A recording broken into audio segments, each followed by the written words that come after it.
70 노인의 단 한 통의 전화로 동북방위사령부 작전회의가 즉시 중단되고 사령관부터 사단장까지 모든 고급 간부들이 급히 최전방 고지로 달려가는데 도대체 그 노인의 정체는 무엇이고 왜 이런 일이 벌어진 걸까요?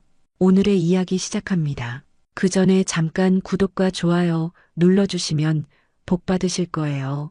강원도 최전방 고지의 새벽 공기는 차갑고 맑았습니다. 해발 1000m가 넘는 이곳에서 바라본 동해바다는 수평선 너머로 붉은 태양을 품고 있었죠. 이른 아침부터 산길을 오르던 윤성진 노인은 잠시 걸음을 멈추고 숨을 고르며 주변을 둘러보았어요. 70을 넘긴 나이에도 그의 등은 고닫고 손에 들린 도시락 보자기는 정성스럽게 쌓여 있었습니다. 어젯밤 새벽까지 직접 만든 김치찌개와 계란말이, 그리고 손자가 어릴 때부터 좋아했던 멸치볶음까지 모든 반찬 하나하나에 할아버지의 마음이 담겨 있었죠. 도윤이 놈이 얼마나 고생하고 있을까? 혼잣말을 중얼거리며 윤성진은 다시 발걸음을 옮겼어요. 특수정찰소대라는 곳이 얼마나 험한 곳인지 누구보다 잘 알고 있었거든요. 젊은 시절 자신도 그런 곳에서 복무했던 경험이 있었으니까요. 고지 초소가 보이기 시작했습니다. 철조망과 콘크리트 벙커, 그리고 그 사이사이 배치된 감시, 장비들이 이곳이 얼마나 중요한 전략적 요충지인지를 말해주고 있었어요. 윤성진은 초소 입구에 서서 경계 근무를 서고 있는 병사에게 다가갔습니다. 안녕하세요. 김도윤 일병면에 왔습니다. 네, 잠시만 기다려주세요. 젊은 병사는 당황한 기색을 보이며 내부로 연락을 취했어요. 얼마 지나지 않아 군복을 단정히 차려입은 한 장교가 나타났습니다. 백현서 대위였죠. 면회 오신 분이시군요. 성함과 관계를 말씀해 주시겠습니까? 백현서의 목소리는 차갑고 공식적이었어요. 규정에 따른 절차를 밟겠다는 의지가 역력했습니다. 윤성진입니다. 김도윤 일병의 할아버지예요. 아, 그러시군요. 그런데 죄송합니다. 오늘은 면회가 불가능합니다. 불가능하다니요? 무슨 이유에서죠? 윤성진의 목소리에 당황스러움이 배어났어요. 멀고 험한 길을 달려와서 듣는 말이 면회 불가라니. 부대 내 특별훈련 일정으로 인해 모든 면회가 제한되어 있습니다. 사전에 연락하고 오셨어야 했는데요. 백현서는 규정집이라도 외우고 있는 것처럼 정확하고 냉정한 말투로 대답했습니다. 융통성이라고는 찾아볼 수 없는 태도였죠. 그래도 이렇게 멀리서 왔는데 잠깐만이라도. 죄송합니다. 규정은 규정입니다. 다음에 미리 연락하고 오시기 바랍니다. 백현서의 단호한 거절에 윤성진은 할 말을 잃었어요. 손에 들린 도시락 보자기가 갑자기 무겁게 느껴졌습니다. 손자의 얼굴 한번 보지 못하고 돌아가야 한다는 현실이 서서히 가슴에 스며들었죠. 그럼 이 도시락이라도 전해주실 수 있나요?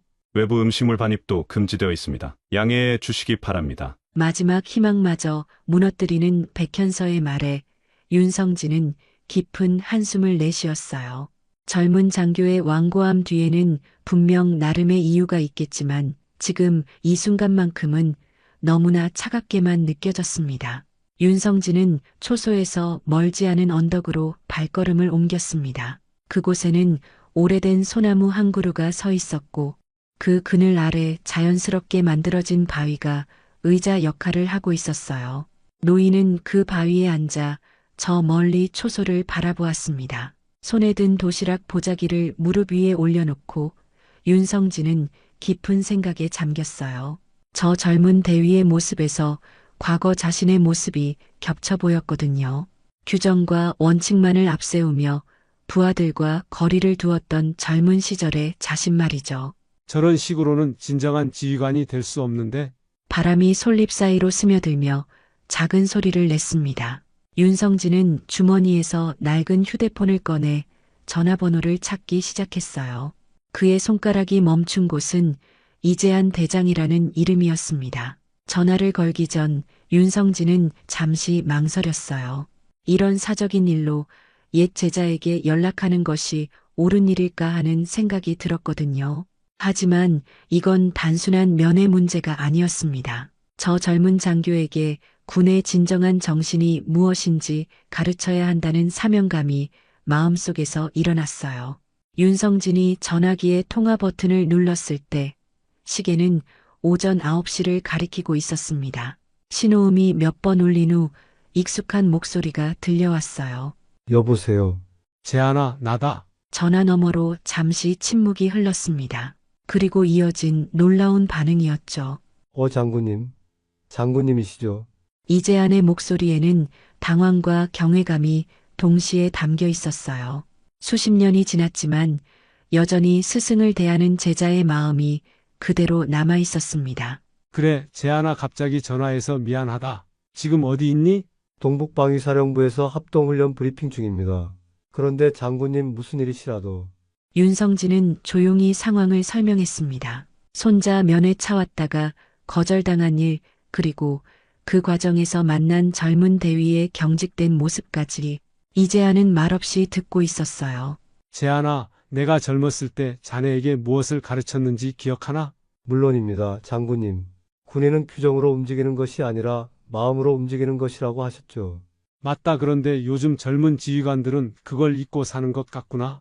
규정만 외우고 있으면 좋은 지휘관이 되는 줄 아나 봐. 전화 너머로 이재한이 깊은 한숨을 쉬는 소리가 들렸어요. 그도 윤성진의 말뜻을 충분히 이해하고 있었거든요. 장군님 지금 어디 계십니까? 강화 최전방 고지 근처 언덕에 앉아있다. 소나무 그늘에서 말이야. 알겠습니다. 지금 즉시 올라가겠습니다.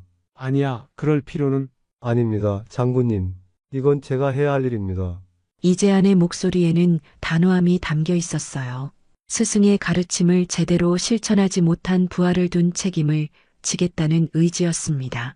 통화가 끝난 후 윤성진은 다시 초소를 바라보았어요. 저기서 지금도 손자 도윤이 훈련을 받고 있을 텐데 과연 저 젊은 대위가 병사들의 마음을 제대로 헤아리고 있을까 하는 생각이 들었습니다.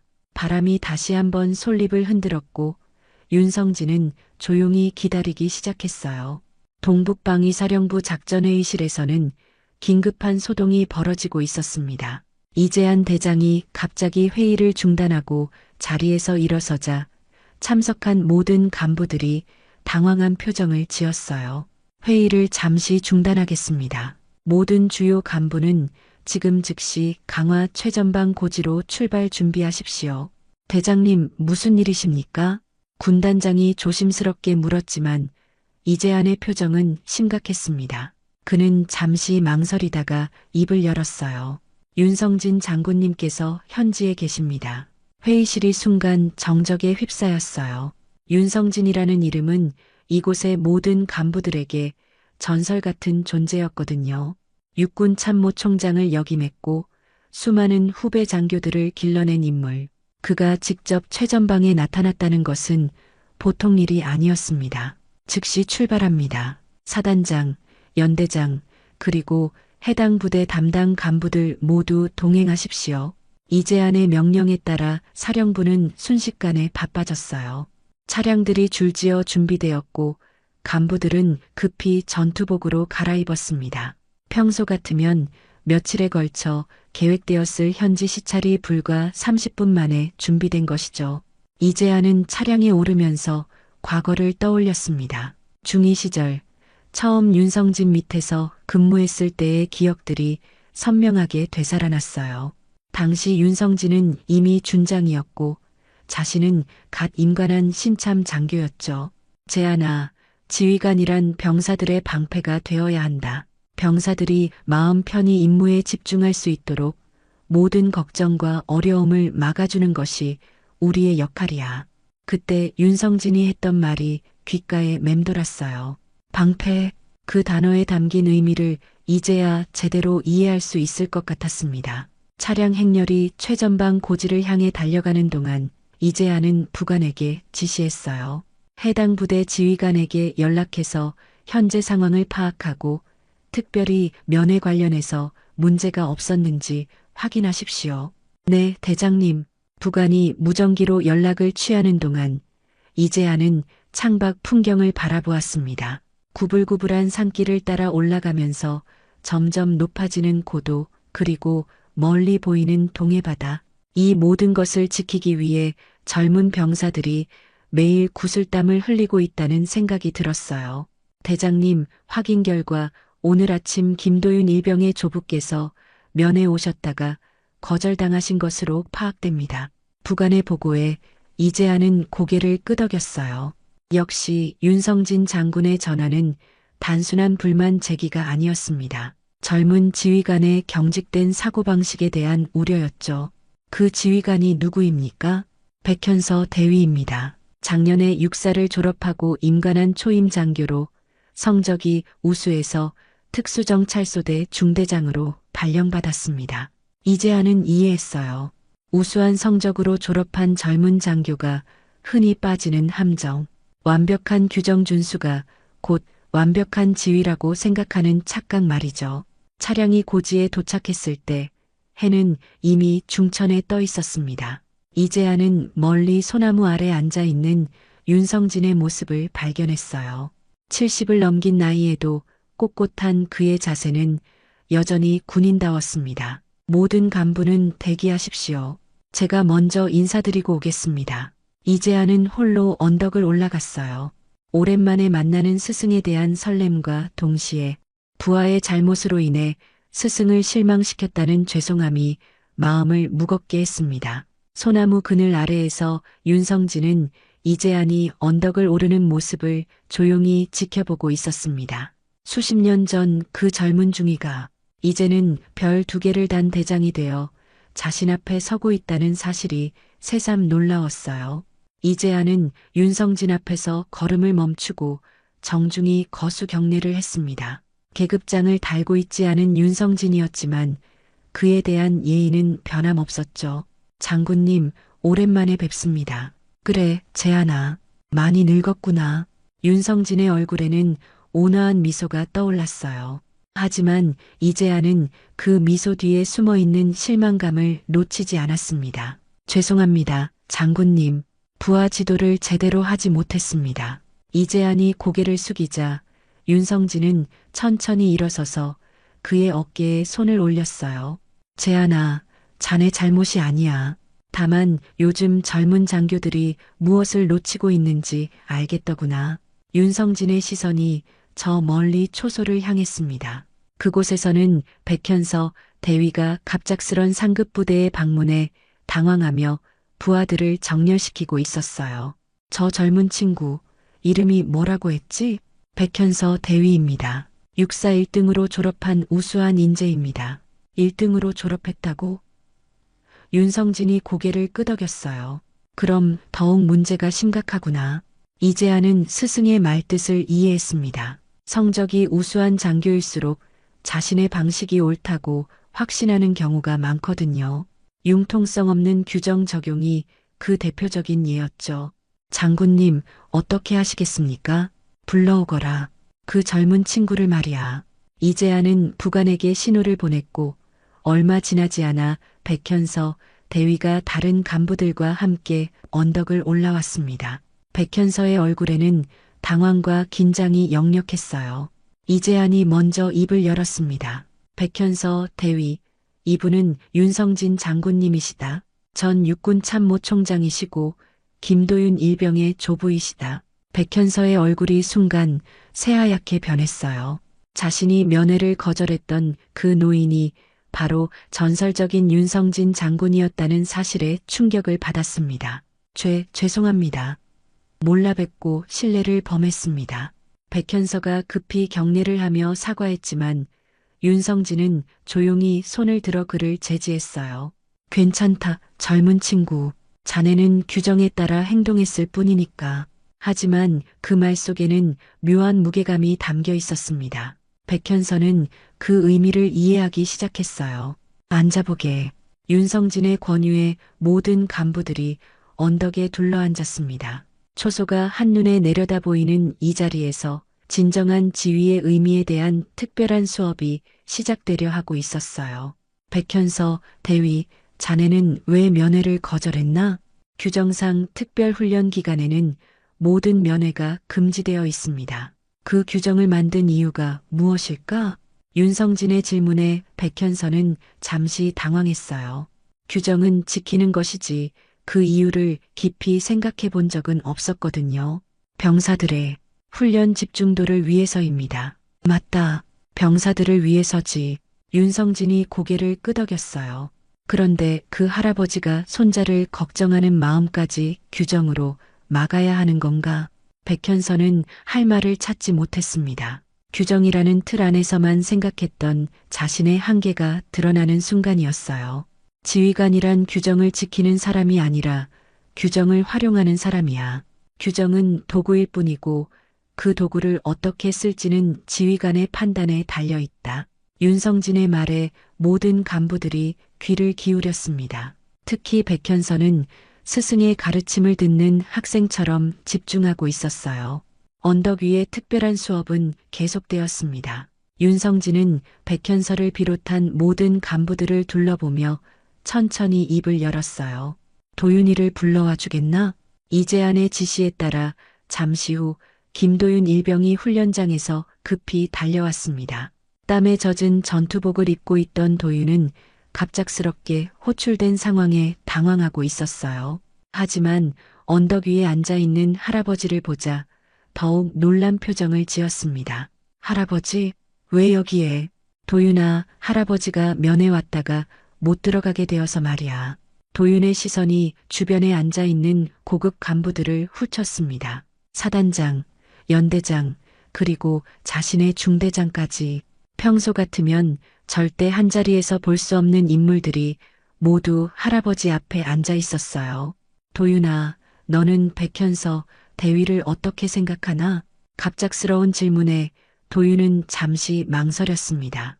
중대장에 대한 평가를 이런 자리에서 말하기는 부담스러웠거든요. 솔직히 말해도 괜찮다. 윤성진의 격려에 도윤이 조심스럽게 입을 열었어요. 대위님은 정말 완벽하십니다. 훈련 계획도 치밀하고 규정도 철저히 지키시고요. 그런데 가끔 저희 마음은 잘 모르시는 것 같아요. 물론 훈련은 중요하지만 때로는 저희가 힘들 때 따뜻한 말 한마디가 더 큰 힘이 되거든요. 백현서의 얼굴이 붉어졌습니다. 부하의 솔직한 말에 자신의 부족함이 드러난 것 같아서요. 윤성진은 도윤에게 고개를 끄덕이며 할아버지 옆에 앉으라고 했습니다. 그리고 다시 백현서를 바라보았어요. 젊은 친구, 지휘관의 첫 번째 임무가 무엇인지 아나? 부대를 효율적으로 운영하고 임무를 완수하는 것입니다. 틀렸다. 윤성진의 단호한 대답에 백현서가 당황했어요. 지휘관의 첫 번째 임무는 부하들의 마음을 이해하는 것이야. 윤성진은 잠시 침묵했다가 과거 이야기를 꺼냈습니다. 내가 젊었을 때도 자네와 비슷했어. 규정만 지키면 좋은 지휘관이 될 수 있다고 생각했지. 그런데 어느 날 큰 실수를 했다. 모든 간부들이 윤성진의 말에 집중했어요. 전설적인 지휘관의 실패담이라니 듣기 힘든 이야기였거든요. 혹독한 훈련 중에 한 부하가 어머니가 위독하다는 연락을 받았어. 하지만 나는 훈련 일정을 이유로 외박을 불허했지. 규정상 그런 경우에도 훈련을 우선해야 한다고 생각했거든. 윤성진의 목소리가 잠시 흔들렸습니다. 그 부하의 어머니는 그날 밤 돌아가셨어. 아들의 얼굴 한번 보지 못하고 말이야. 백현서를 비롯한 모든 간부들이 숨을 죽였어요. 그 무게감 있는 이야기가 가슴을 짓눌렀습니다. 그때 깨달았지. 규정은 사람을 위해 존재하는 것이지 사람이 규정을 위해 존재하는 게 아니라는 걸 말이야. 윤성진이 백현서의 어깨에 손을 올렸습니다. 젊은 친구, 자네의 완벽함을 버리라는 게 아니야. 다만 그 완벽함에 따뜻함을 더하라는 거지. 부하들은 규정을 따르는 로봇이 아니라 감정을 가진 사람들이거든. 백현서의 눈가에 눈물이 맺혔어요. 자신이 그동안 얼마나 경직되어 있었는지, 부하들의 마음을 얼마나 외면했는지 깨닫는 순간이었습니다. 죄송합니다, 장군님. 그리고 도윤아, 미안하다. 백현서가 고개를 숙이자 도윤도 당황한 표정으로 대답했어요. 아니에요, 대위님. 저희도 대위님의 진심을 몰랐어요. 그 순간 언덕 위에는 따뜻한 공기가 흘렀습니다. 계급과 나이를 뛰어넘어 진심이 통하는 순간이었죠. 이재한이 조심스럽게 입을 열었습니다. 장군님, 내일이 합동훈련일입니다. 백현서 대위의 중대가 주요 임무를 맡고 있는데 윤성진은 고개를 끄덕이며 백현서를 바라보았어요. 그래, 좋은 기회구나. 젊은 친구, 자네 훈련 계획서를 한번 보여주겠나? 백현서는 급히 배낭에서 훈련 계획서를 꺼냈습니다. 세심하게 작성된 계획서였지만 윤성진이 훑어보는 동안 그의 표정은 점점 심각해졌어요. 계획은 완벽하다. 시간 배분도 정확하고 작전 절차도 군더더기 없이 깔끔해. 백현서의 얼굴에 잠시 안도감이 스쳤지만 윤성진의 다음 말에 다시 긴장했습니다. 하지만 이 계획서에서는 병사들의 심장 소리가 들리지 않는구나. 심장 소리요? 그래, 심장 소리 말이야. 병사들이 이 훈련을 통해 무엇을 느끼고 무엇을 배우며 어떤 어려움을 겪을지에 대한 고려가 전혀 없어. 윤성진은 계획서의 한 부분을 가리키며 설명했어요. 여기 보게, 산악 침투 작전 부분 말이야. 자네는 이동 경로와 시간만 적어놨지 병사들이 그 험한 산길을 오르내리며 어떤 마음일지는 생각해봤나? 백현서는 할 말을 찾지 못했습니다. 훈련의 효율성만 생각했지 병사들의 감정까지는 고려하지 못했거든요. 재한아, 윤성진이 이재한을 불렀어요. 자네 기억하나? 우리가 함께했던 그 설악산 훈련 말이야. 이재한의 얼굴에 추억이 떠올랐습니다. 물론 기억합니다. 장군님, 제가 중2 시절이었죠. 그때 내가 뭐라고 했었지?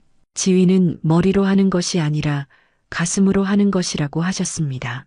윤성진이 만족스럽게 고개를 끄덕였어요. 그리고 백현서를 다시 바라보았습니다. 젊은 친구, 지휘관은 병사들보다 2발짝 앞서 걸어야 해. 1발짝 앞서면 병사들이 따라올 수 없고 3발짝 앞서면 병사들이 지휘관을 놓치거든. 백현서는 그 말의 의미를 곱씹어 보았어요. 자신이 그동안 병사들과 너무 멀리 떨어져 있었다는 깨달음이 들었습니다. 그럼 내일 훈련에서는 어떻게 해야 할까요? 계획서를 버리라는 게 아니야. 다만 그 계획서를 실행하면서 병사들의 표정을 보고 목소리를 들어보게. 그들이 힘들어하면 잠시 쉬어가고 지칠 때면 격려해주고 말이야. 윤성진은 도윤을 바라보며 물었어요. 도윤아, 내가 생각하는 좋은 지휘관은 어떤 사람이니? 도윤이 잠시 생각한 후 대답했습니다. 저희와 함께 고민하고 함께 웃고 함께 울 수 있는 분이요. 물론 엄격할 때는 엄격하지만 저희를 진심으로 아껴주시는 분 말이에요. 백현서는 그 말을 들으며 가슴이 뜨거워졌어요. 자신이 그런 지휘관이 되고 싶다는 마음이 간절했습니다. 장군님, 백현서가 조심스럽게 입을 열었어요. 제가 어떻게 하면 그런 지휘관이 될 수 있을까요? 윤성진은 따뜻한 미소를 지으며 대답했습니다. 먼저 자네 자신부터 사람이 되어야 해. 완벽한 장교가 아니라 따뜻한 사람 말이야. 병사들이 자네를 인간으로 느낄 때 비로소 진정한 신뢰가 시작되거든. 해가 서서히 서쪽으로 기울어가고 있었어요. 윤성진은 손목 시계를 보며 일어섰습니다. 이제 가봐야겠구나. 내일 훈련 결과가 기대되는걸. 백현서가 급히 일어서며 말했어요. 장군님, 면회 허가해드리지 못해 정말 죄송했습니다. 괜찮다, 젊은 친구. 오늘 더 값진 만남을 가졌으니까. 윤성진이 도윤의 머리를 쓰다듬으며 말했어요. 도윤아, 할아버지는 항상 내가 자랑스럽다. 그리고 내 중대장님도 곧 훌륭한 지휘관이 되실 거야. 다음 날 새벽 합동훈련이 시작되었습니다. 백현서 대위는 평소보다 일찍 일어나 부대원들을 점검했어요. 하지만 어제와는 뭔가 달랐습니다. 기계적으로 확인하던 모습 대신 병사들 한 명 한 명의 표정을 유심히 살펴보고 있었거든요. 김도윤 일병, 컨디션은 어때? 좋습니다. 대위님, 도윤이 힘차게 대답했지만 백현서는 그의 눈가에 살짝 드리운 피로감을 놓치지 않았어요. 어제 잠을 제대로 못 잤나? 훈련 전에 컨디션 관리가 중요한데 도윤이 놀란 표정을 지었습니다. 평소 같으면 이런 세심한 배려는 없었거든요. 괜찮습니다. 대위님, 할아버지 생각 때문에 조금 잠이 안 왔을 뿐이에요. 백현서는 고개를 끄덕이며 다른 병사들도 둘러보았어요. 박상호 상병은 어깨를 살짝 움츠리고 있었고 이민수 일병은 평소보다 말이 없었습니다. 상병, 어깨 아픈가? 아, 네. 어제 훈련 때 조금 무리했나 봅니다. 훈련 전에 물리치료실에 들러서 간단히 치료받고 와. 부상으로 훈련에 지장 주면 안 되니까. 박상호 상병의 얼굴에 감사한 표정이 떠올랐어요. 평소 같으면 정신력으로 극복하라는 말만 들었을 텐데 이런 배려는 처음이었거든요. 산악 침투 작전이 시작되었습니다. 가파른 산길을 오르며 병사들은 점점 지쳐갔어요. 백현서는 계획서에 적힌 대로 진행하려 했지만 병사들의 거친 숨소리가 귓가에 맴돌았습니다. 잠깐 전체 정지. 백현서의 명령에 모든 병사들이 멈춰섰어요. 계획서상으로는 아직 휴식 시간이 아니었지만 그는 다른 판단을 내렸습니다. 5분간 휴식하고 수분 보충해라. 부사관들이 의외라는 표정을 지었지만 병사들은 안도의 한숨을 내쉬었어요. 백현서는 병사들 사이로 다가가 하나하나 상태를 확인했습니다. 이민수 일병, 무거운 장비 때문에 힘들지? 괜찮습니다. 대위님, 솔직히 말해. 무리하면 안 돼. 이민수가 망설이다가 고백했어요. 사실 조금 힘듭니다. 배낭이 생각보다 무거워서요. 백현서는 이민수의 배낭을 확인하더니 불필요한 장비 몇 개를 덜어냈습니다. 이런 건 나중에 보급받을 수 있어. 체력을 아껴야 더 중요한 임무를 수행할 수 있거든. 병사들이 하나둘 백현서의 변화를 느끼기 시작했어요. 규정만 강조하던 중대장이 이제는 자신들의 처지를 이해하려 노력하고 있었습니다. 작전이 계속 진행되면서 예상치 못한 변수가 발생했어요. 갑작스러운 기상 변화로 안개가 짙게 끼면서 시야가 극도로 제한되었습니다. 계획서에는 이런 상황에 대한 대비책이 없었어요. 예전 같으면 백현서는 당황했을 겁니다. 완벽한 계획에 차질이 생긴 것이니까요. 하지만 이번에는 달랐습니다. 전체 집합, 백현서가 부하들을 모았어요. 그리고는 의외의 말을 했습니다. 여러분, 지금 상황을 어떻게 생각하나요? 솔직한 의견을 들려주세요. 병사들이 서로 눈치를 보며 머뭇거렸어요. 평소 같으면 상급자의 지시만 기다렸을 텐데 갑자기 의견을 물어보니 당황스러웠거든요.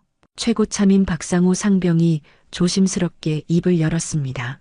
대위님, 이 정도 안개면 지형지물을 이용한 은밀 침투가 오히려 더 유리할 것 같습니다. 좋은 생각이야. 다른 의견도 있나? 김도윤이 손을 들었어요. 안개 때문에 시야는 나쁘지만 적의 감시도 어려워졌을 겁니다. 우리가 좀 더 대담하게 접근할 수 있을 것 같아요. 백현서는 고개를 끄덕이며 병사들의 의견을 종합했습니다. 그리고 새로운 작전을 수립했어요. 계획서에 얽매이지 않고 현실 상황에 맞춘 유연한 판단이었습니다.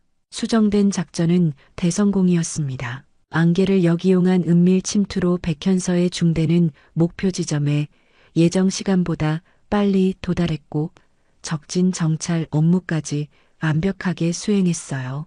훈련장 곳곳에서는 감시관들의 놀라운 평가가 이어졌습니다. 백현서 중대, 이번 훈련에서 최고 점수를 기록했습니다. 훈련 종료 후 열린 강평 시간에서 이재한 대장이 직접 발표했어요. 백현서와 그의 부하들 얼굴에는 성취감과 기쁨이 가득했습니다. 특히 예상치 못한 변수 상황에서 지휘관의 유연한 판단력과 부하들과의 원활한 소통이 인상적이었습니다. 이것이야말로 진정한 지휘의 모범 사례라고 할 수 있겠습니다. 박수가 터져 나왔어요. 하지만 백현서의 마음속에는 성공의 기쁨보다 더 큰 깨달음이 자리하고 있었습니다. 윤성진 장군의 가르침이 없었다면 이런 결과는 불가능했을 거라는 생각이 들었거든요. 훈련이 끝난 후 백현서는 김도윤을 따로 불렀습니다. 도윤아, 할아버지께 이거 전해드려. 백현서가 건넨 것은 손편지였어요. 정성스럽게 써내려간 글씨에는 진심이 담겨 있었습니다. 도윤이 편지를 받아들며 물었어요. 대위님, 뭐라고 쓰셨어요? 읽어봐. 도윤이 편지를 펼쳐보았습니다. 그리고 감동적인 내용을 발견했어요. 윤성진 장군님께 어제 장군님의 가르침을 받고 깨달았습니다. 지휘관은 병사들과 함께 방패가 되어야 한다는 것을, 혼자서는 아무것도 지킬 수 없지만 함께 손을 맞잡으면 그 어떤 것도 막아낼 수 있다는 진리를 배웠습니다. 앞으로는 규정에 매여 있는 지휘관이 아니라 부하들과 마음을 나누는 지휘관이 되겠습니다. 감사합니다. 백현서 올림. 도윤의 눈가에 눈물이 맺혔어요. 중대장의 진심이 고스란히 전해졌거든요. 대위님, 제가 꼭 전해드릴게요. 며칠 후 윤성진은 집에서 도윤의 편지를 받았습니다. 그 편지에는 백현서의 편지와 함께 도윤 자신의 마음도 담겨 있었어요. 할아버지, 이제야 함께 드는 방패의 의미를 알겠어요. 혼자서는 작고 약한 방패지만 여러 명이 함께 들면 거대하고 강한 방패가 되는 거였네요. 백현서 대위님도 이제는 저희와 함께 방패를 드시는 분이 되셨어요. 할아버지가 가르쳐 주신 그 마음을 저도 언젠가 후배들에게 전해주고 싶습니다. 윤성진은 편지를 읽으며 마음 깊은 곳에서 따뜻함이 올라오는 것을 느꼈어요. 젊은 장교의 변화, 손자의 성장, 그리고 무엇보다 진정한 군인 정신이 다음 세대로 이어지고 있다는 확신이 들었습니다.